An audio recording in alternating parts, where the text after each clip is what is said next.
Hi guys. तो जैसे कि हमने लास्ट पार्ट में देखा था, वेंग और लानवाजी केव की तरफ आ गए थे। वेंग तभी वहाँ बोलता है कि लंचा, तुम्हें यहाँ नहीं होना चाहिए था। अगर तुम मेरे साथ रहोगे तो तुम अपनी जान रिस्क कर रहे हो। लानवाजी ने एक कदम पास आता है और बोलता है उसे, मुझे पता है। तो वेंग बोलता है, तुम्हें डर नहीं लगता? लानवाजी बिना ज़्यादा सोचे बोल देता है, मुझे सिर्फ तुम्हारी फिक्र है। ये सुनने के बाद वेंग का दिमाग थोड़ा ब्लैंक हो जाता है। वेंग देख सकता था कि लानवाजी उसकी कितनी ज़्यादा केयर करता है। वेंग को ये चीज़ तो पता थी कि लानवाजी थोड़ा अलग है। जब से वेंग क्लाउड रेसिस में क्लासेस लेने आया था, वो थोड़ा बहुत नोट करता था कि लानवाजी उसे अलग नज़र से देखता है और उसकी परवाह करता था। यानी भले वो ना दिखाए, जब भी वेंग को पनिशमेंट मिलती थी, लानवाजी उसके साथ हमेशा होता था। ये चीज़ वेंग को याद आती है तो वेंग उसे स्माइल करते देखता है और बोलता है, तुम्हें ऐसी बातें करनी नहीं आती, तुम हर कुछ स्ट्रेटली बोल देते हो लंचा। लानवाजी बिल्कुल सीधा था और बोलता है, कैसी बातें, क्या तुम मुझे सिखा सकते हो? वेंग उसे कुछ समझ नहीं आता कि आज लानवाजी को आखिर हो क्या गया है। वो कुछ बोलने ही वाला था तो तभी केव के अंदर से एक अजीब सी आवाज़ आती है, जैसे कोई पत्थर अंदर से हिल रहे हो। वेंग और लानवाजी तुरंत सीरियस हो जाते हैं। लानवाजी का हाथ अपनी तलवार के पास चला जाता है और वो कुछ करने ही वाला था तो वेंग उसे बोलता है, धीरे से, हमें शायद अंदर चलना चाहिए। वेंग ये धीरे से बोलता है और फिर एक और आवाज़ आती है। इस बार बहुत ज़्यादा आवाज़ थी और वो दोनों साथ में केव के अंदर जाते हैं। और जैसे ही दोनों केव के अंदर जाते हैं, अंदर का माहौल बिल्कुल अलग था। बाहर क्लाउड रेसिस का ऑर्डर था, रूल्स, सफ़ेदी और हर जगह खामोशी। पर केव के अंदर सब कुछ हैवी लग रहा था। वह ठंडी नहीं थी, बहुत ज़्यादा भारी थी। उससे पहले वेंग कुछ बोले, केव के अंदर से एक सॉफ्ट सी आवाज़ आई, जैसे कोई कपड़ा पत्थर पे घसीट रहा हो। उन्होंने कुछ नहीं कहा, बस आगे बढ़े। वेंग ने कंटिन्यू किया और बोला, 9 बजे का कर्फ्यू इसलिए नहीं बना क्योंकि कोई मरा था। लानवाजी की ग्रिप तलवार पे थोड़ी तेज़ हो गई तो उसने बोला, फिर क्या बात है वेंग? वेंग ने बोला, मुझे जितना याद है, मेरे फादर ने बताया था कि 9 बजे का कर्फ्यू क्लाउड रेसिस में इसलिए हो गया था क्योंकि 9 बजे के बाद जो भी लोग बाहर निकलते थे वो धीरे धीरे गायब होने लगी। तभी क्लाउड रेसिस के एल्डर्स ने सोचा कि कोई ऐसा रूल बना दें जिससे ये सारी चीज़ बंद हो जाए, क्योंकि उन्होंने नोटिस किया सिर्फ वो लोग गायब हो रहे थे जो रात को अकेले 9 बजे के बाद जा रहे थे। तो ही वेंग लानवाजी को ये बात बताता है, तभी केव की वॉल पे कोई शेडो मूव हुआ। बिल्कुल क्लियर नहीं था, बस इतना लगा जैसे कोई खड़ा था। वेंग और लानवाजी का ध्यान दोनों का उधर जाता है और जब लानवाजी अपनी स्वाड को ऊपर करता है और धीरे से देखने की कोशिश करता है, बट वहाँ पे कुछ नहीं था। लानवाजी उस चीज़ को इग्नोर करके फिर से वेंग को पूछता है कि तुमने उस स्टोरी में फिर गोस्ट का नाम क्यों लिया था? वेंग ने बोला, क्योंकि मेरे फादर ने बताया था जो भी लोग गायब हो गए थे और जब वो मिल गए थे तो वो पूरे नहीं थे। चीज़ बोलने के बाद केव के अंदर से एक हल्की सी विस्पर आई।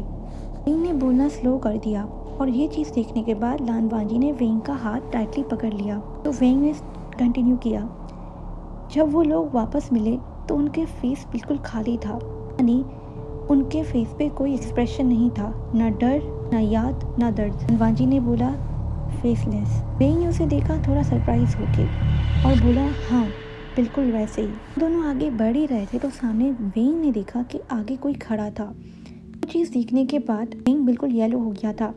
लानवाजी अभी भी नीचे देख रहा था, ये रास्ता जा कहाँ रहा है। वो जब वेंग को देखता है कि वेंग बिल्कुल स्टन खड़ा है तो वो डर जाता है और वो फौरन से वेंग को पकड़ता है। वेंग अपनी सेंसेस में आता है और बोलता है, लंचा, मुझे लगता है हमें यहाँ से जाना चाहिए। लानवाजी समझ जाता है कि कुछ वेंग ने देखा है, तो उसी टाइम वेंग ने बोला, प्लीज़ लंचा, देखना मत। लानवाजी समझ जाता है कि वेंग ने उसी चीज़ को देखा तो वेंग ने अपनी स्टोरी में बताया था। वेंग फौरन से बोलता है, लंचा, इसीलिए मैंने स्टोरी को स्कैरी बनाया था ताकि कोई भी क्यूरियोसिटी में अकेला बाहर ना निकले। लानवाजी समझ गया। लानवाजी बोलता है, तुम उन्हें डरा रहे थे ताकि वो 9 बजे के बाद अपने रूम से बाहर ना निकलें, जिससे वो जिंदा रहें। वेंग ने हल्की सी हंसी दी और बोला, हाँ कभी कभी डर सेफ्टी से ज़्यादा काम करता है। केव के अंदर से फिर से एक और आवाज़ आई। लानवाजी कामली बोला, अब बस। वेंग का हाथ पकड़ा और दोनों केव से बाहर निकल के आ गए। लानवाजी कोई भी रिस्क नहीं लेना चाहता था, इसलिए वो दोनों बाहर आ गए। ऐसे ही वो केव से बाहर आते हैं तो हवा बिल्कुल नॉर्मल हो गई थी, बस फीलिंग सी रह गई थी, जैसे कि उनको ये लग रहा था कोई हमें देख रहा है। वेंग ने बस एक चीज़ नोटिस की कि जब तक वो केव के अंदर थे और जब से वो कैब से बाहर आए हैं, लानवाजी ने उसका हाथ नहीं छोड़ा। वेंग नॉर्मली इस पे कमेंट करता, मजाक करता, पर इस बार नहीं।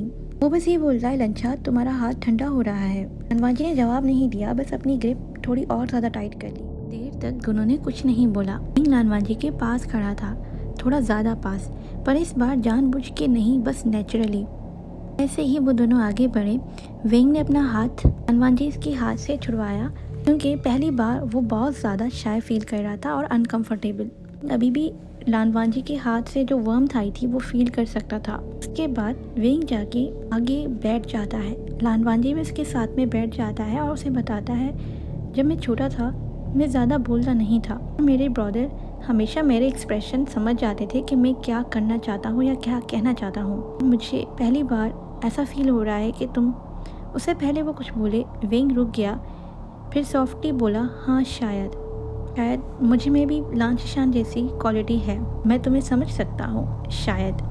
ये चीज़ बोलने के बाद दोनों उठ जाते हैं और वेंग फिर बोलता है, चलो लंचा, इससे पहले तुम्हारा अंकल हमें देख ले साथ में और मुझे एक फिर पनिशमेंट मिल जाए, चलो अपने अपने रूम में चले जाते हैं। तो दोनों सुबह के 5 होने से पहले अपने अपने रूम में चले जाते हैं और नॉर्मली दूसरे दिन क्लास अटेंड करते हैं और वो सब कुछ नॉर्मल हो जाता है। वेंग जानबूझ के या अनजाने में लालवाजी से थोड़ा स्पेस ले रहा था। लालवाजी भी इस बात पे कुछ कहता नहीं है, बट उसकी नज़रें वेंग पे ही थी। वो पूरा दिन लालवाजी एक क्लैन के कामों में गुजारता है और वेंग अपने दोस्तों के साथ। इस दिन से केव से बाहर आता है। वेंग बहुत ज़्यादा वेल बिहेव था, जिससे वजह से उसे कोई पनिशमेंट नहीं मिलती और वो ऐसी चीज़ें नहीं कर रहा था जिससे किरान उसे इरिटेट हो। लालवाजी काफ़ी बार कोशिश कर रहा था कि वो वेंग से बात करे, पर उसे मौका नहीं मिल रहा था। ऐसे ही सब लोग सो जाते हैं। उस रात वेंग नींद में था, पर पूरी तरह नहीं। ऐसे लग रहा था जैसे कि कोई उसका नाम ले रहा हो। उसने आंखें खोली, रूम बिल्कुल नॉर्मल था।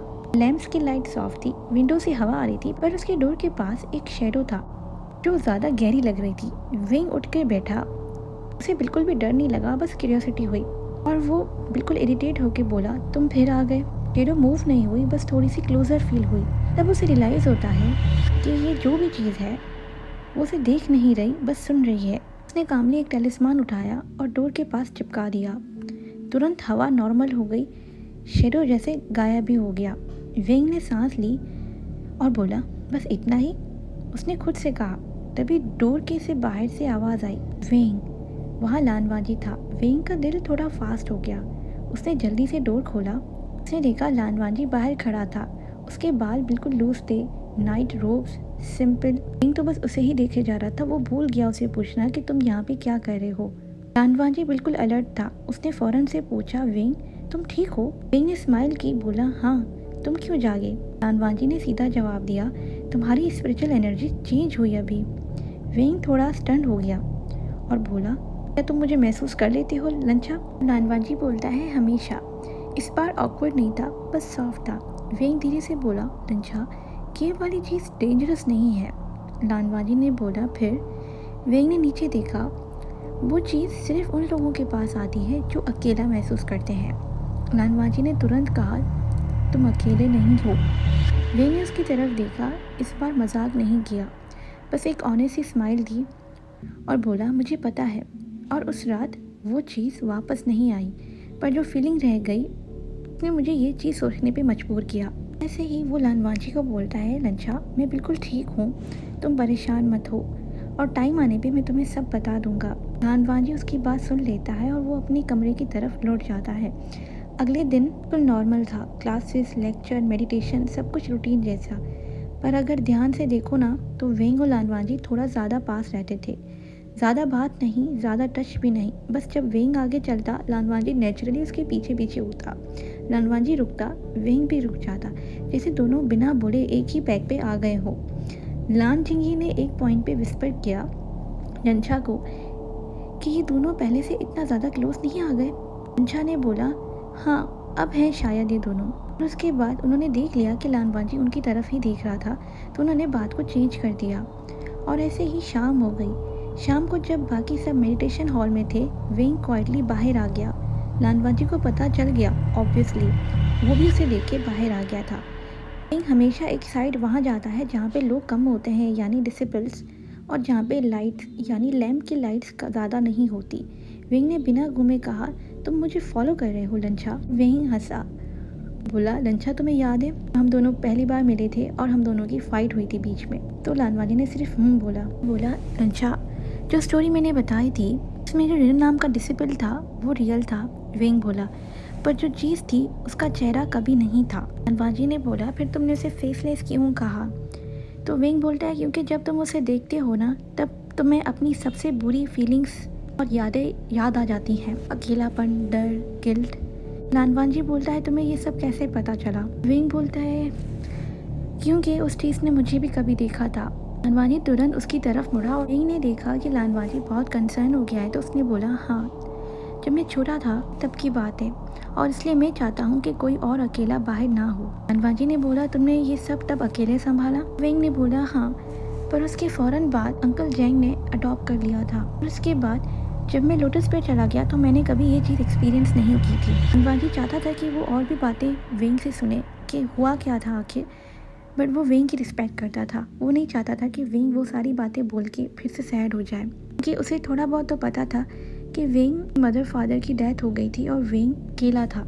कहाँ था ये किसी को नहीं पता। ऐसे ही वो दोनों वापस आ जाते हैं क्योंकि टाइम हो गया था खाना खाने का। खाना खाने के बाद लालवानी अपने रूम में था जब उसने महसूस किया कि स्पिरिचुअल एनर्जी शिफ्ट हो गई है। इस बार स्ट्रॉन्ग नहीं थी जैसे कोई पास आना चाहता हो लालवानी के।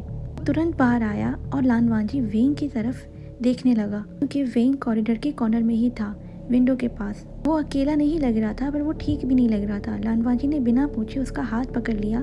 वेंग ने आंखें बंद की बस एक सेकंड के लिए और बोला तुम फिर आ गए। लालवानी ने बोला वेंग। और उसी टाइम कॉरिडोर के एंड पर वो चीज़ दिखी। लालवानी की आंखें फट गईं। वैसा ही था, वाइट रॉब, लॉन्ग हेयर, पर इस बार वो रुक गई जैसे कि उसे समझ आ गया है कि अब वेंग अकेला नहीं है। वेंग ने कामली बोला जाओ। कोई टेलिस्मान यूज़ नहीं किया, बस एक वर्ड, और धीरे धीरे वो प्रेजेंस गायब हो गया। लालवानी ने धीरे से बोला तुम ठीक हो वेंग? वेंग ने उसकी तरफ देखा और स्माइल की। वो बोलता है मैं हूँ लंचा। दोनों बहुत ज़्यादा करीब आ गए थे। टाइम तक दोनों ऐसे ही खड़े रहे और फिर वेंग ने लालवानी की तरफ देखा और बोला लंचा मैं तुम्हारे लिए डेंजरस हूँ, मैं मेरी वजह से बहुत सारी चीज़ें फेस करनी पड़ेंगी। तो लालवानी ने बोला तुरंत वेंग मैं तुम्हारे साथ हूँ। उसके बाद वेंग बोलता है लंचा अगर मैं गलत निकला, अगर मैं ही।